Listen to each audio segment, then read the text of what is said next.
Everyone ಇದು ಬಂದ್ಬಿಟ್ಟು ಡೋ activity. So ಈ ರೀತಿ ಕ್ಲೌಡ್ಸ್ ಮಾಡ್ಬೋದು.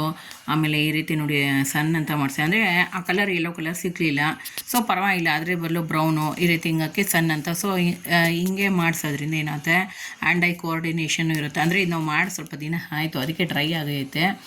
ತಿರ್ಗಾನು ಬೇಕಂದರೆ ಇದನ್ನು ತೆಗೆದು ಹಿಂಗೆ ಇಕ್ಕೊಂಡು ತಿರ್ಗಾನು ಎಲ್ಲನೂ ಮಿಕ್ಸ್ಡ್ಲೇ ಆಗುತ್ತೆ. ಅವಾಗಲೂ ಕೂಡ ಒಂದು ಡಿಫ್ರೆಂಟು ಈ ರೀತಿ ಮಾಡಿಸ್ಬೋದು. ಮೇನ್ ಕಾನ್ಸೆಪ್ಟ್ ಏನು ಅಂದರೆ ಮಕ್ಕಳಿಗೆ ಅರ್ಥ ಆಗಬೇಕು, ಅವುಗೆ ಹ್ಯಾಂಡ್ ಐ ಕೋಆರ್ಡಿನೇಷನ್ ಆಗುತ್ತೆ.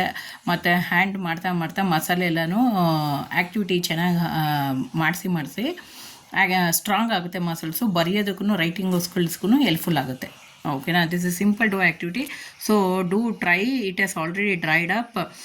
You can take it out and again do it in a mixed clay. So I have done it a sun. You can show these are the rays, a sun and clouds like this. Stars also you can do.